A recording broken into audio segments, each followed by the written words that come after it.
my God, it's been 2.5 months since our last episode. Hey guys, how you all been doing? Hello. Yes, welcome back to Downstage. As always, I am Brian M. Davis.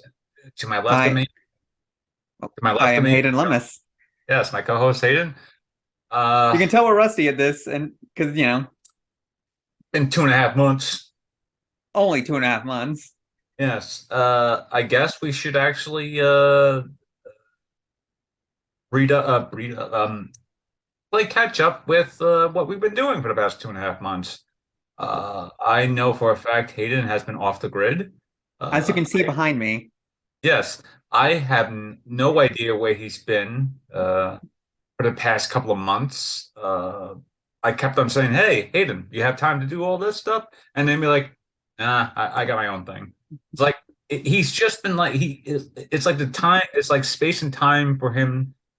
He managed to control that, and now he's back somehow. Of yeah, course, I'm I just say lucky I'm that. in the part of the space that is air. Yes. Uh, well, maybe he's just laying above the night sky. So again, then again, he does live in Georgia, and Georgia is very confusing. So Welcome to the South. yes, but for me though, I've returned to acting. Believe it or not, yes, I went back on stage after 3 years because of COVID and everything else, and being so comfortable on camera that I am. It felt nice to be back on stage, and I'm doing it again next Saturday. So yeah. But during this time too, I also invested in a acting class, a Meisner acting class, believe it or not, because a lot of my friends, including Hayden himself, have said that Brian, your acting is good, but I feel like you need some training again because you always say you haven't had training in a while, and like okay, what's a good training program or training technique? And then we go, well, there's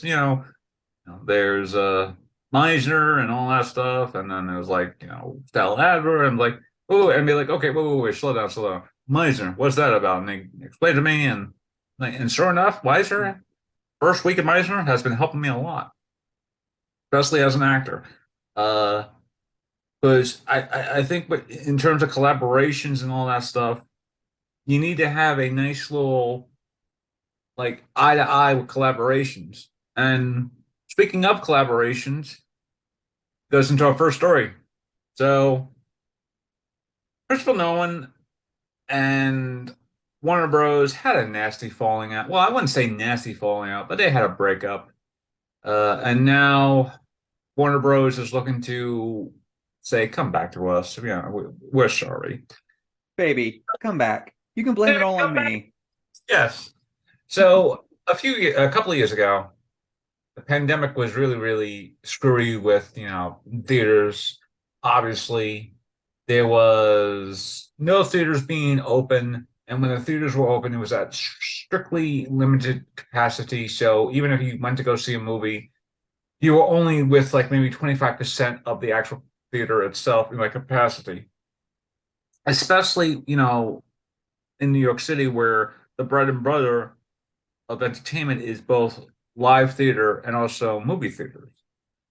And of course, Warner Bros. Around the time had the brilliant idea of releasing some of these movies on HBO Max for about a year. They started with Wonder Woman 1984 in December of a year, and then they ended around, I believe, December 2021 or around that area. It was like so it was a whole new, like a whole 1 year thing, right? And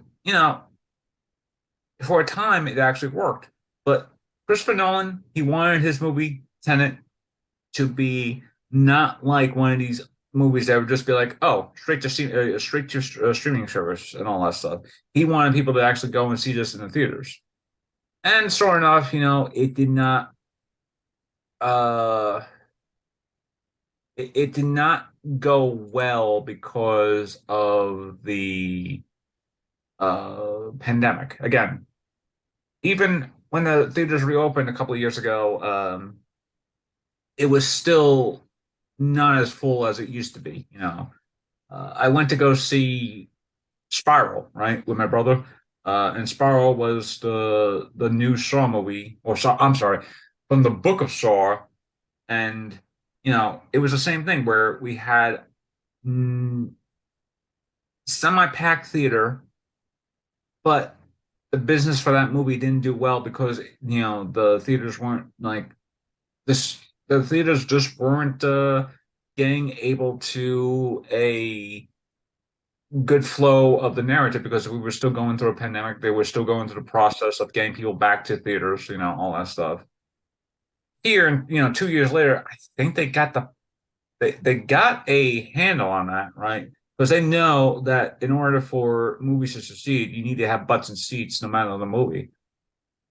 But it also came from the fact that some of these movies now are playing catch up with all these releases now. So now we have a lot of movies that are coming out like, 2 years later than it should have been. Again, like last year, one of the biggest movies that came out was The Batman, and The Batman was supposed to have been released in like 2021, late 2020, early 2021. And of course, it's like, how can The Batman really be successful if it's only being played in X amount of theaters with X amount of people with strictly limited, capabilities. So obviously, I think thanks to not only the Batman but also what was it, Fast Nine, I think, or yeah, Fast Nine. Those two really, really helped bringing the movies back to normal-ish quality. And of course, later in the year, Avatar, got more people to go back to the thing. So James, James Cameron was like, yeah, goddamn right, I brought people back to the theaters. It's because of my movie. Everyone knows it was because of my movie. Well, James, there were some other good. No, my movie came. It was my movie. But back to my original Oh point. yes, the movie I did not see. Yes. Well, you can see now because it's on Disney Plus now. If you want to chill like 3.5 hours to watch, Hmm. that movie. But I can think uh of better things to do at that time. yes, like rewatching Avengers Endgame, which is like the amount of same time. Hmm. But back to my original point, because of how the pandemic was and how the theaters were, each theater chain and all that stuff, Nolan wasn't happy that Tenet was being played on a streaming service like essentially like HBO Max, where he's not getting essentially pay, he's not getting the profits of that movie in theaters. He's getting the profits of that from the streaming services, and of course, later on we'll talk about the strike that's happening because of streaming services and stuff like that too. So there's a lot more technical stuff that Hayden probably knows a little bit more well than me, and I may or may not be wrong with that. Correct with that, I mean. But yeah, Warner Bros. Really do want him back, and the head of the studio now, Michael DeLuca, he's like, we're hoping to get Nolan back. I think there's a world, and you know, I think at this point, Nolan has been a saving grace for Warner Bros. For going on 20 years with not only the Batman movies but also Inception, Interstellar, uh, and I was gonna say the Prestige, but I don't think Prestige was a Warner Bros. Movie. But basically, most of his framework or productions have been big budgeted movies that Warner Brothers have not only produced but also distributed. So they want him back in their saving graces. But then Universal was like, "Hey, girl, we got you," and gave not only Nolan $100 million budget, but total complete control, creative control over Oppenheimer, and a clause that basically says that the studio would not release any movie 3 weeks before Oppenheimer released or 3 weeks after Oppenheimer released. So he basically has a great saving grace of basically saying, hey, no Universal movie cannot released 3 weeks before my film, nor 3 weeks after. So he has like a 6 week window of Oppenheimer being kind of like that shell, where that is right now. And of course, Oppenheimer right now is also being combated with Barbie of all things, because it's like the most weirdest movie fight of the year. Barbie versus Oppenheimer. And also What just imagine you're watching the Barbie movie and then you hear in the Oppenheimer movie right next to it, you hear the nuke going off, and it's like so it's probably this happy, cheery scene in Barbie. people have made fun of that because of how much of a stickler Nolan is with practical effects, right? He does not trust CGI, and when he does CGI, it's like very minute details. Mhm. All right, so you're working into a contract for this movie that there may be a live nuke going off, so you better be okay with that possibility. With Oppenheimer, though, he created a nuclear explosion practically without using an actual nuclear explosion. Hmm. Basically saying he used a shitload of TNT or whatever explosives to create that effect. And people have and people have memeing about going to see Bobby one like going to see Bobby and then immediately just turning into that very sad Affleck Robin Pattinson meme of Batman just going straight into Oppenheimer and just being depressed for like 3 hours straight. So just walk out like Ben Affleck with a cigarette, like, Yes, essentially. I think one of my favorite memes was from Avengers Endgame where it's like the audience watching Oppenheimer was like, they finally did it and all that stuff. And we were like, we finally did it. And it cuts to Hulk looking up. It just says the sleeping moviegoer. Because of course it's a 3 hour movie. It's like someone's gotta be asleep. And then cuts to Thanos' ship, the nuke scene, and he goes, it's like one of the most hilarious memes of Oppenheimer I've seen because we know it's like that nuke scene when it goes off, it's gonna be loud as anything, especially if you're yep. watching, especially if you're watching in IMAX. Oh God, yeah. Not alone if you're not watching in IMAX, 4DX, that's gonna be an actual. Honestly, bring some earplugs if you're gonna watch it in IMAX. Let's be honest. Like, even if your ears are fine, you don't have problems, you're gonna probably want to bring them anyway, just to be Yes. safe. And speaking Or of, or do what I'm gonna do. Wait till you can just get it for free on some streaming service. yes, probably Peacock in like 7 months. Mhm. Because if it is gonna be like Tom Cruise and Maverick, Oppenheimer is not gonna probably go to Peacock for like maybe 7, 8 months, probably towards the end of the year. Hmm. And speaking of, and actually speaking of Tom Cruise, he's kind of upset that IMAX gave all the showings to Nolan for Oppenheimer instead of using some of those showings for Dead Reckoning Part One. Hmm. So yeah, there's gonna be a three-way feud here of Hmm. Ethan Hunt, Barbie, and Oppenheimer. Just kind of like this kind of like this triple threat of who's gonna be who's gonna be number one in the box office during this period.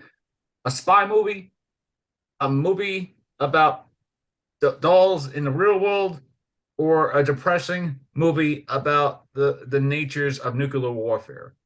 And also, let's be honest, like it's very much like an anime rivalry where it's like the Barbie movie and the Oppenheimer movie, they're the main rivalry, but then the Mission Impossible movie is like that third one, really wanting to get in on the game, Yes. but then constantly getting rejected in the process because like, no, you're not part of this rivalry. All right, sit back down.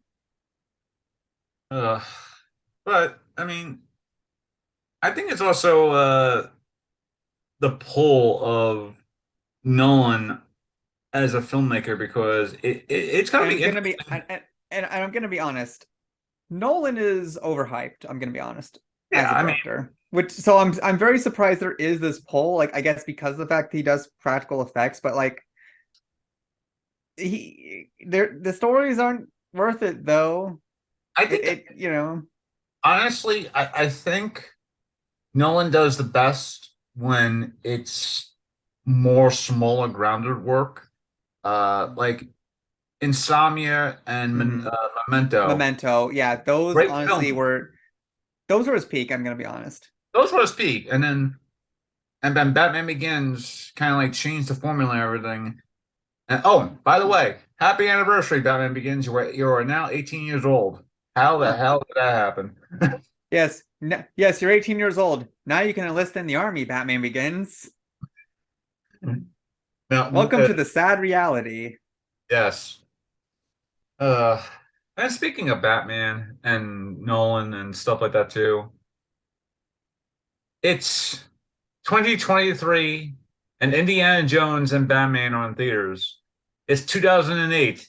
Indiana Jones and Batman are in theaters. It's 1989. Indiana Jones and Batman are in theaters. Because guess what? Batman is back after 31 years. And I mean Batman, I actually mean Michael Keaton. When I say Batman, I mean Michael Keaton, okay? When I say if I want to talk Kevin Conroy, if I want to say the Batman, that's Kevin Conroy. So there's only two ways of this differentiating Batman. There's the Batman, which is Kevin Conroy, and there's Batman, which is Michael Keaton. Okay. And I'm sorry, he only has one movie, Hayden, but you can't just say Arpaz is the Batman just yet. It's like saying Well, Joaquin technically, the movie he's in is is oh called The Batman, so I mean, this. technically speaking, I mean, it's like saying Joaquin Phoenix is the Joker. He only had that one movie, and he wasn't really Joker. He was just Joker. no. He Well, wasn't even. He I wasn't mean, even. that's a totally different animal altogether. Because yeah, like Yeah, you said, he really isn't the Joker. He's just another variant, essentially. That yeah, yeah, he's not really the Joker. Like yeah. Heath But Ledger is more the Joker than, what I mean. Yeah. and of course, Mark Hamill. But Yeah. yeah, I get what you mean. Like again, when you say the Joker, there's Mark Hamill, but when you say the Joker, there's probably Heath Ledger or Jack Nicholson or whoever you think of. It's the way you always like differentiate or emphasize the things. But yeah, uh, the box office of summer is going to be an interesting one, especially going forward. Nolan, everything else, it's just with the movies being back the way it is now, we are definitely seeing a eye to eye of which IP is still something that still sticks to landing. Hmm. Uh, like for the most part, superhero movies, they're still there, but I think superhero movies need to stick to landing when it's more of a personable story. Like Yeah. Guardians of the Galaxy 3 or Hmm. Across the Spider-Verse, you Hmm. know, those are personable movies. Of course, the two movies I mentioned are Marvel movies, so fuck you, DC.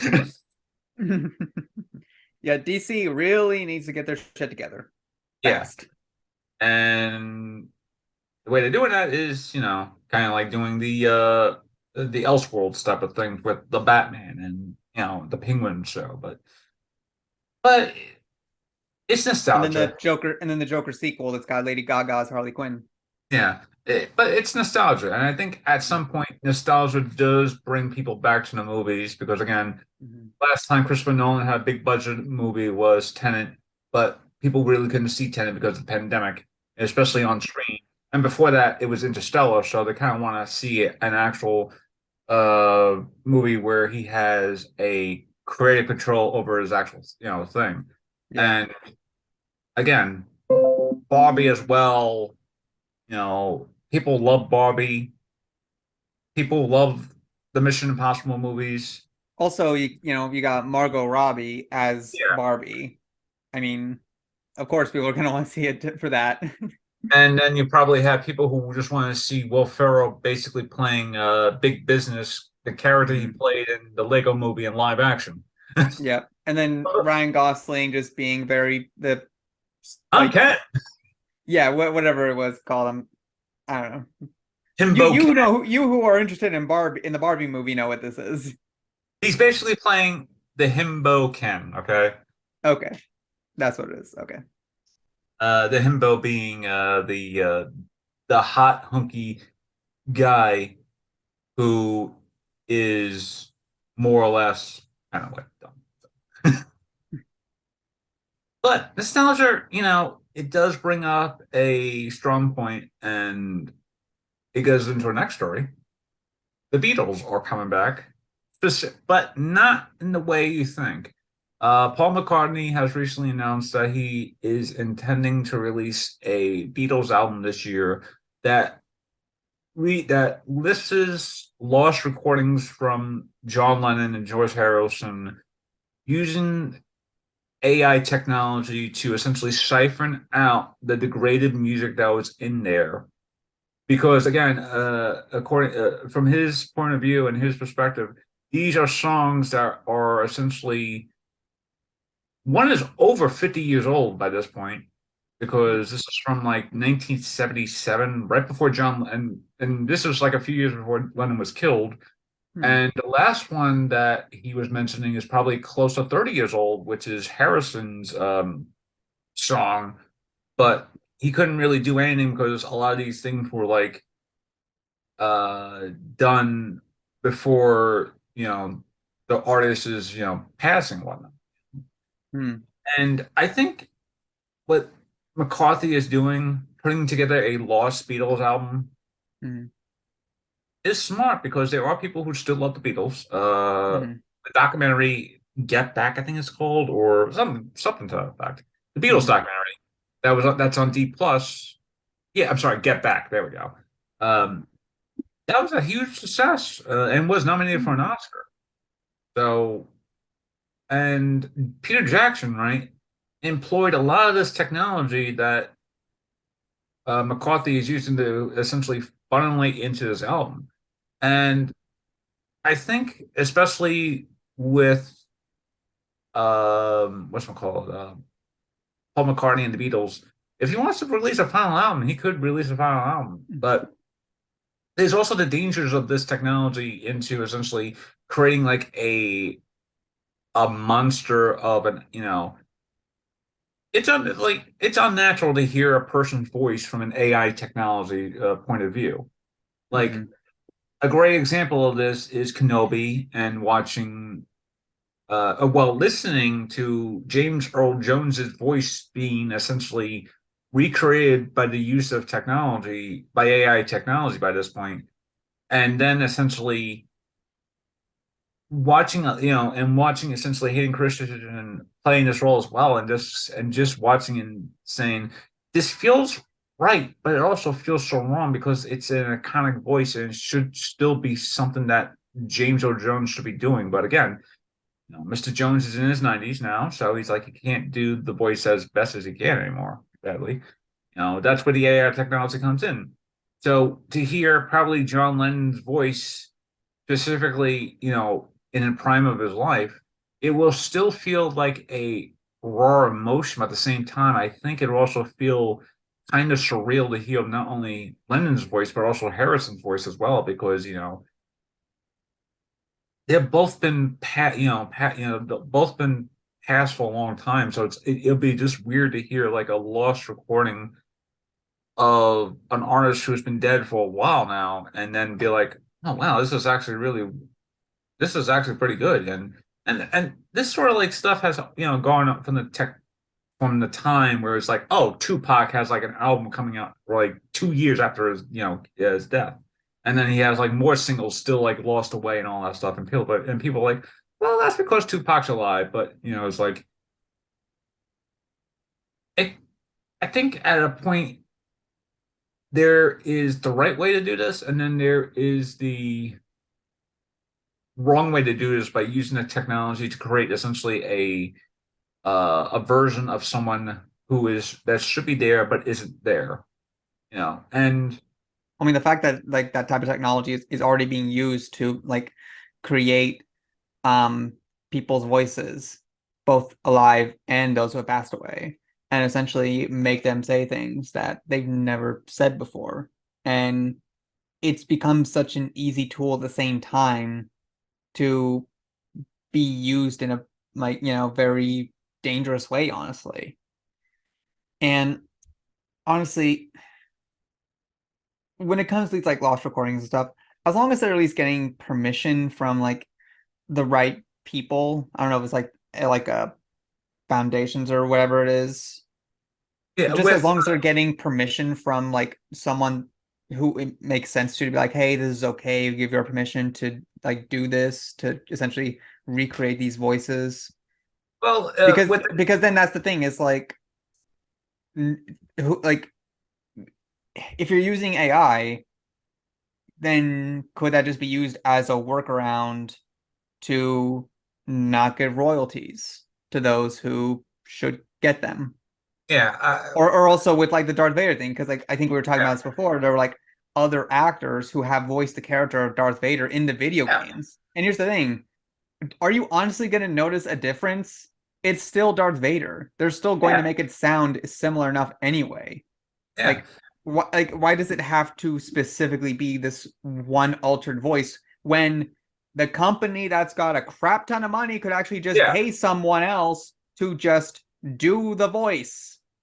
I So you're mean, not that because I don't know. there's likenesses, and then there's the uncanny valley of something. And I think with some companies, they don't mind passing the uncanny valley because it's like, okay, having a person's likeness and also a person's voice, it's good. It's good, good business and all that stuff because we have the technology to do that, and we have a way to. And of course, this stuff has gone on with, uh famously throughout film history. A good example is Oliver Reed passed away during the filming of Gladiator, so they couldn't really finish the film.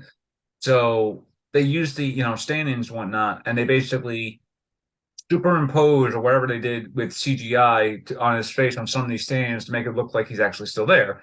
So whatever, and the same thing with Phil Seymour Hoffman as well. And I think what was it, The Hunger Games, Mockingjay Well, Part. I know they did that with Paul Walker for like one of Yeah, the Paul Fast and Walker. Furious Yeah. movies. Yeah, Paul Walker too with the Fast and Furious. I think what was it, Fast Eight or Fast Seven? His last Fast and Furious movie. They used his brothers who still look like him, to essentially do that.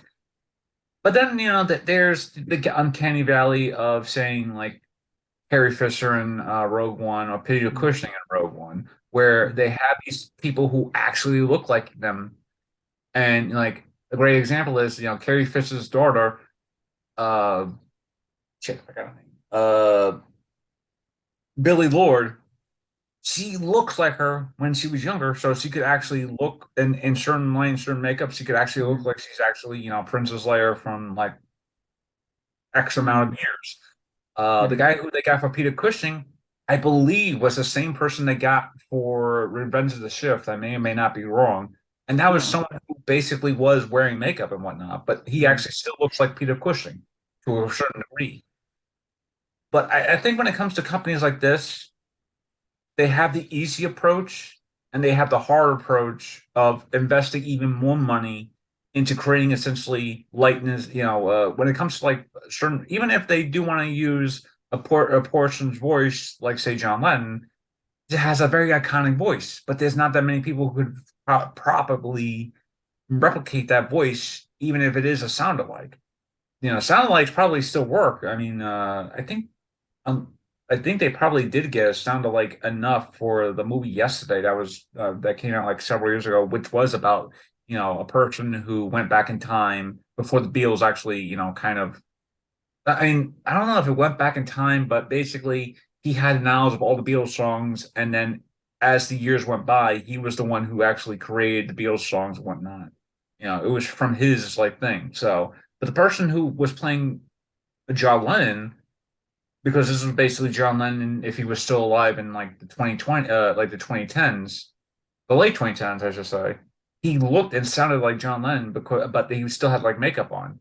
But I think what the company proposed perspective by this is we have the technology that could separate this very degraded sound quality as it is, because uh, with the Lennon thing.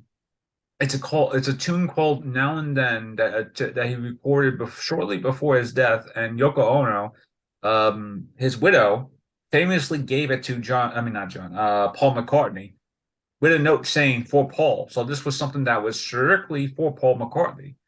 And Mm. George Harrison, you know, apparently they were doing something in '95 for like a Beatles anthology to put like, okay, well, like put in new songs and whatnot that was like released during that we like lost songs or abandoned songs that we didn't really finish in time or that were cut off on an album that, that sort of thing.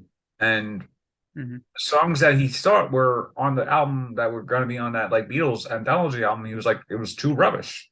So I think it's Mhm. getting to a point where, yes, this technology is good, but at the same time, we just don't want to see that technology fall into more of the uncanny valley of, oh, hey, Paul McCartney's singing back with the Beatles. It's literally Paul McCartney, but it's also hearing John Lennon's voice again. It's also hearing George Harrison's voice again, after so long. But it's also just like, will it pass the uncanny valley into some of these perspectives? And I think when it comes to that, I think yes, but also no. I think it just depends on the person listening in.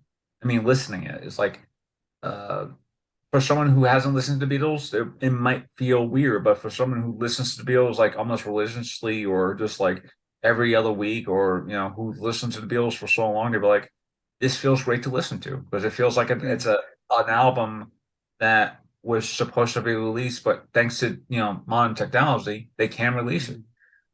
So yeah, I applaud Paul for, I mean, sure, Paul McCartney to, employing technology like this to finish a record like this, because again, you're putting time and resources for a record that you want to, time and management and whatnot.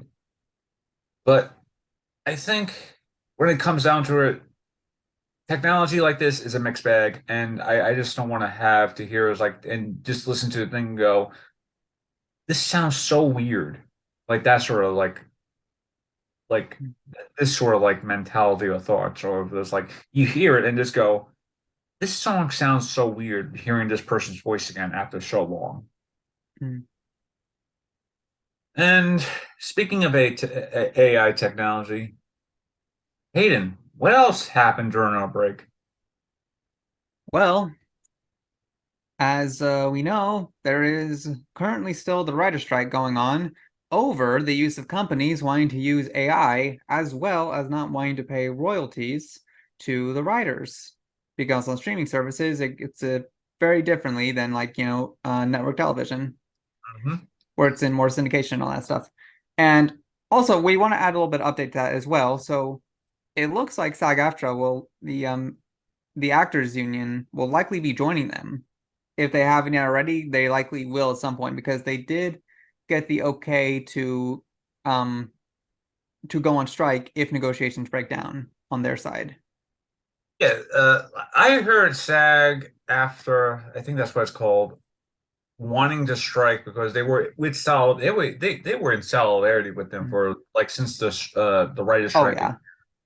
Mhm. But But the way it works is that like they basically have to first take a vote within their organization to get the okay to go on strike if the yeah, negotiations were to break down. So first they have to go through that process, which is like you would think that's a little redundant when you think about it when they're already there on the picket line anyway to begin with. But still, encouraging sign, and hopefully it will.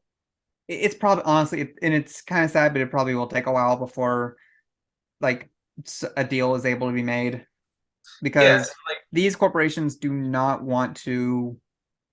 I'm just going to be blunt. They don't want to pay people. They want to find the cheapest way possible of doing things, hence why they want to rely so much more on AI. As my cat decides to be a little diva. aw, Hey, Sophie.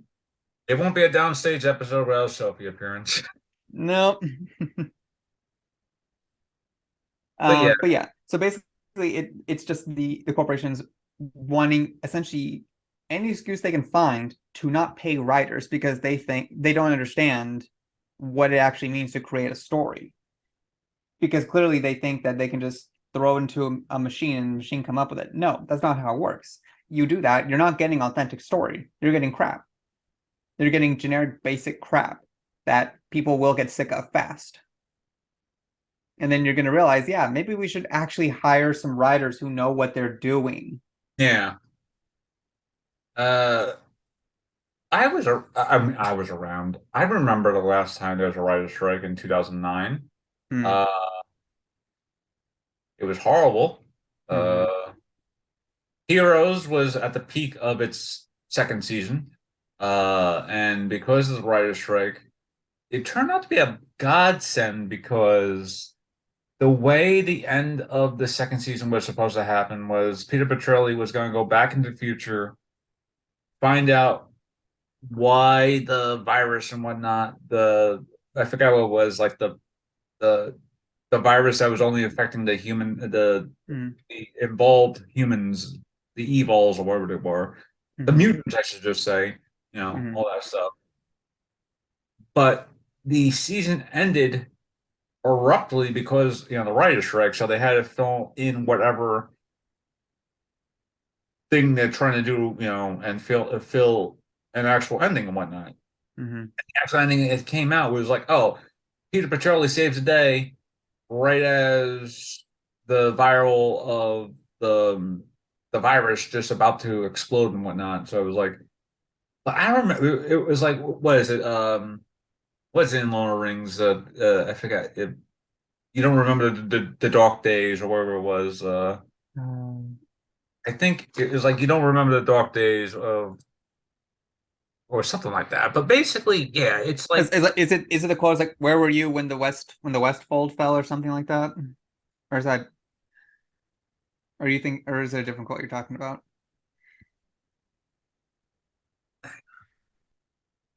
this would just be edited out. Well, while you're Uh, doing that, I'll just quickly say, by the way, writers, they're actually not paid enough to just essentially live in LA because LA is an expensive city. So another problem as well that's also added to the AI situation, and hence why also the strike is going on. yeah. The AI situation, which Chat GPT, which is helpful in its own way. I use this from time to time. It goes, hey, I use a random name generators. Like it's some of those names would be like, hey, it doesn't really feel like they actually fill my names. And I go on Chat GPT and it's like, hey, I need some quick names for like say a cop character or a detective Hmm. or a fireman or something like that. And it will give me accurate type of names that would be characters that would be like those type of things. Like, I was like, oh, and I'd be like, oh, okay, that name will be good for that character. And then, but yeah, and if I have a problem that I don't know in terms of my is like story like a story beat I don't understand. It's like how do I write a person with this frame of mind? It'll give me like this sort of like not only a accurate like definition of what I'm looking at, but also like a sample of what I need to write at. Hmm. So there is Chat GPT is helpful, but people will be like, okay, I can't write an episode today.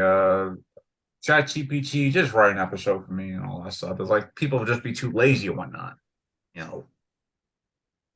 And I I think, honestly doubt that would happen though. yeah, but I think we're getting to a point Because where, because also I think that thinking is what the corporations would probably be thinking.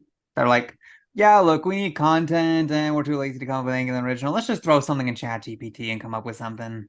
yeah, and what was it? A Because few, because all they see are dollar signs. They're not actually yeah, going to see quality, as we've seen from a lot of these places when the stuff and that gets churned out. AI is becoming a lot more powerful because, what was it? I think several months ago there was a Twitch channel that was devoted to essentially not Seinfeld, but Seinfeldian type of comedy that was based off of essentially, and it may still be going, I'm not sure. Basically, like this AI generator it was self-creating Seinfeldian like episodes of this series that was essentially like Seinfeld, but not. And it Hmm. had the exact type of like Seinfeld opening of Jerry on stage one night, and then had Hmm. characters were up here, and It was basically like a AI version of Seinfeld, and I watched like some minutes of it. It was like this is actually kind of interesting to watch, but at the same time, this is actually frightening to watch because AI was just like, it's like again, you're using AI voice, and AI voice is not really realistic. Exactly. And also another problem we have to remember with AI is that because it's just out there in the open, it's very easy for these programs to adapt Yeah. to like bigotry, xenophobia, hatred, awful stuff. And there have been instances where like AI just goes full on racist. Hmm. Or when I remember coming across a story where like essentially this reporter was essentially interviewing an AI, and then the AI was flat out lying to the reporter. Hmm.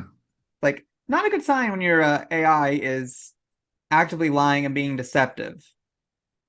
Now, when it comes to the strike at hand, and the writers do have a great value point of not only not being paid well enough, but also the idea of an AI writer just being in a writer's room as well, this being like that sort of thing. Like in terms of the production companies, or rather the heads of these studios, is like, do they just see the AI as a cash thing? That obviously they still need to be paying. It's weird because they see it as a cash cow, but to use these things, you still have to pay money for it to function properly. So you're kind of like paying like 15, 20 hours a month or $120 a year, or whatever, really, just to have this thing functionally work. Compared to, say, Well, it depends on like how you get it. Because like, what if it's like say Final Draft, or you just make a one-time purchase and yeah, then you have it, and then all you would essentially need at that point is just an IT person, which you would already yeah, have anyway for So it's like, yeah. yeah. I imagine the people in the 70s going into the 1980s having the same sort of like field day when the typewriters were being phased out, and they're like, okay, here's this thing called a computer. This is going to be your workstation, okay? This is what we call a word processor. Here is your keyboard, type space, all that stuff.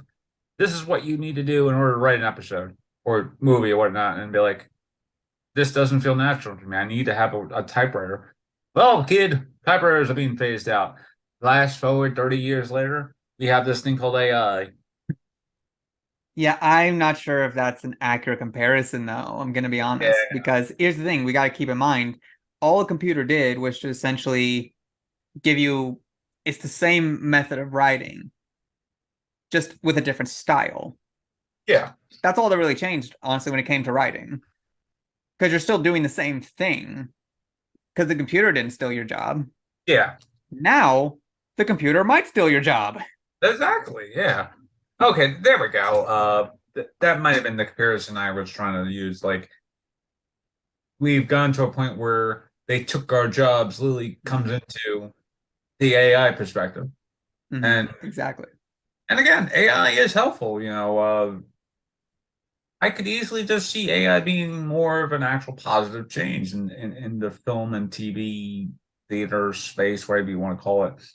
Uh, But then you gotta ask yourself, how is it different from what we already use? Like we already have Google, we got Bing, we got all these search engines already. Because if the point is to help us, we already have it. yeah, yeah, What is how is this AI supposedly different from yeah. what we already have? And not only that, it kind of goes back to the previous story of using AI to for the Lost Beatles album. And it's like again, it goes into the uncanniness of hearing like the James Earl Jones voice as Darth Vader again, or hearing or seeing a person like whatchamacallit, saying like Elvis, saying like, okay, here's Elvis, or going back to Tupac. I remember when Coachella, had Tupac hologram coming out, and he looked and sounded like it was actually, Tupac Shakur on stage.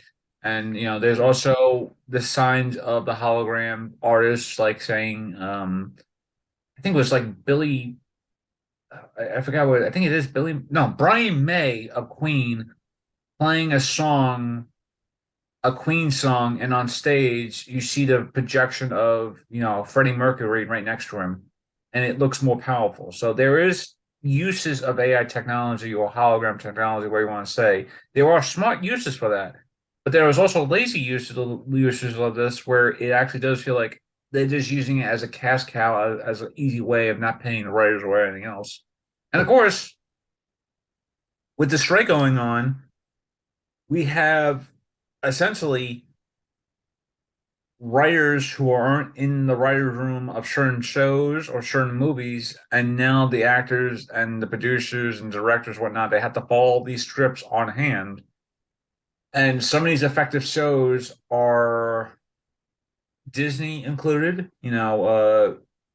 They're filming the newest season of Daredevil currently, which may or may not stop because of, this production strike now happening.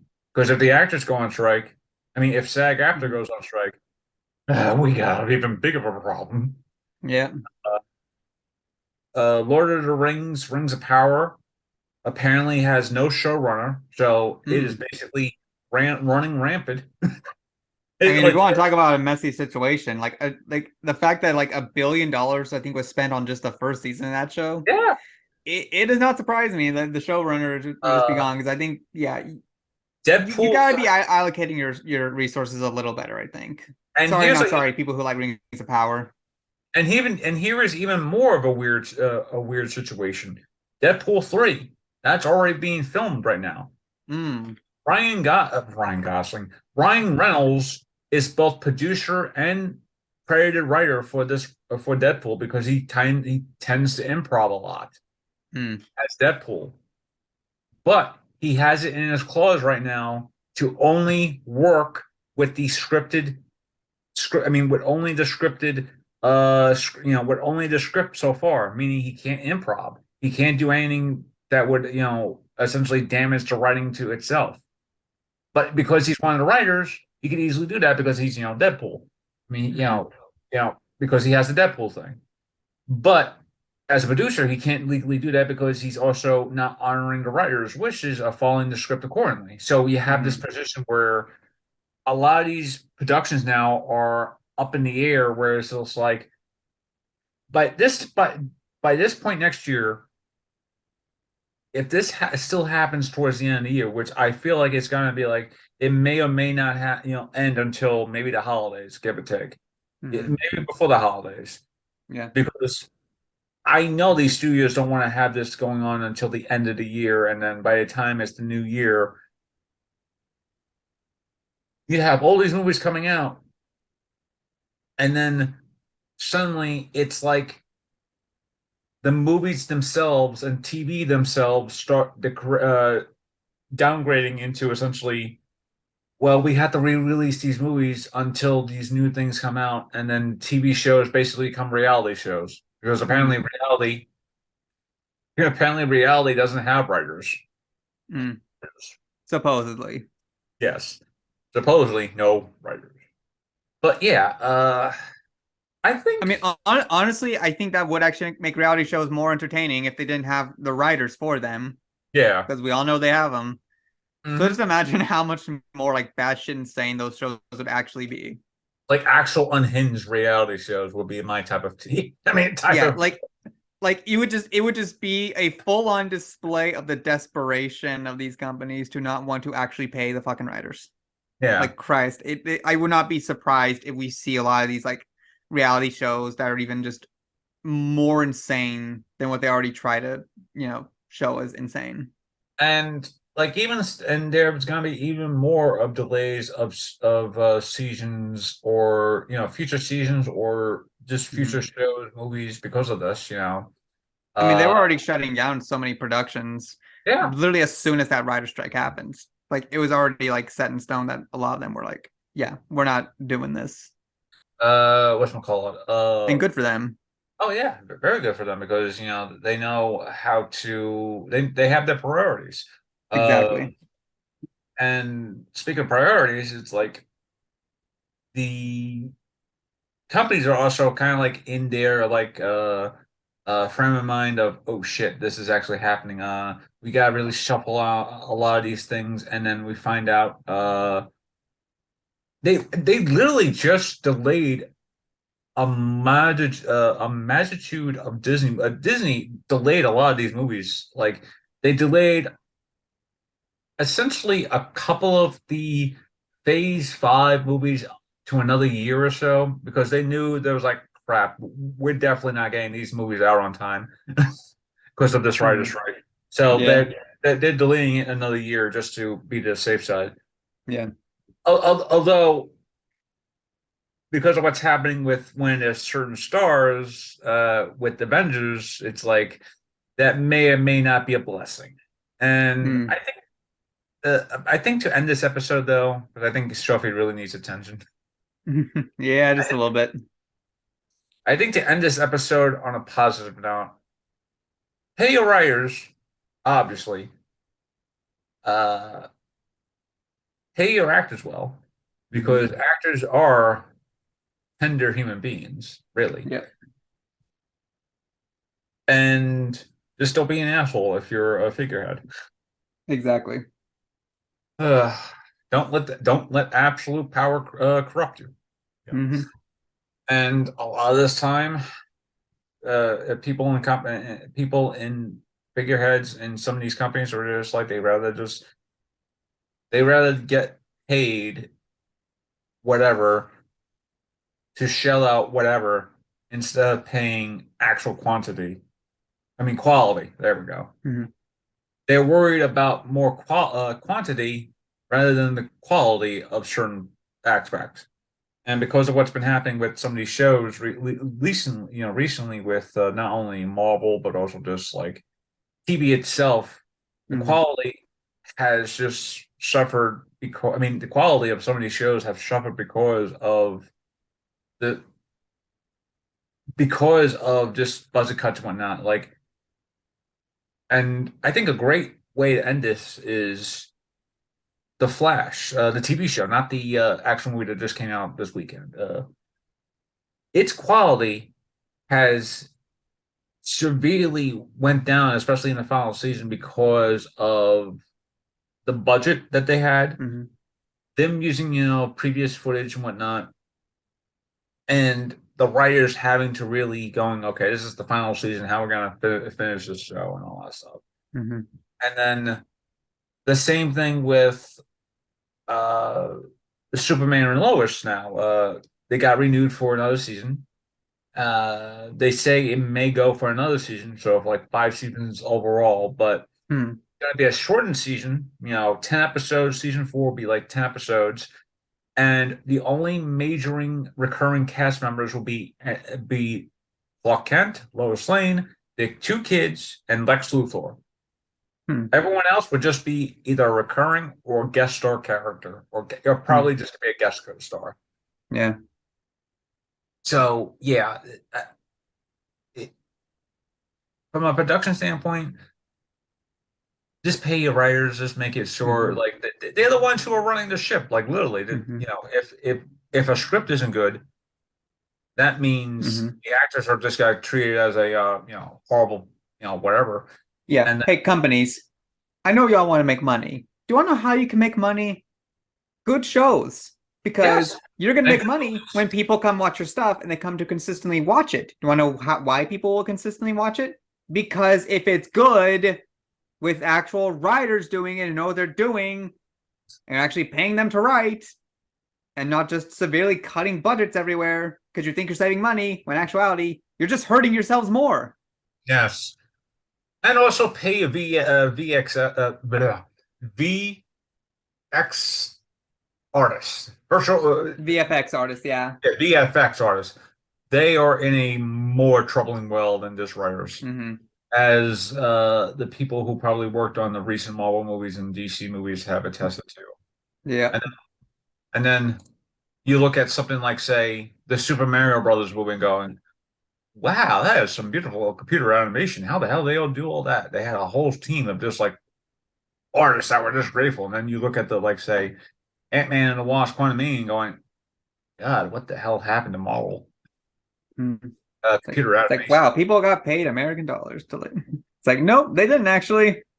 Nope. And on that note, I hope this. I hope the next episode is soon. Otherwise, this may just be another monthly break until the next time. So we'll see you when we'll see you again. I hope you all had a good episode. Mhm. Listen to our discussions and especially on industry news. Take care, everyone. Just please be safe and enjoy your Yeah. summer.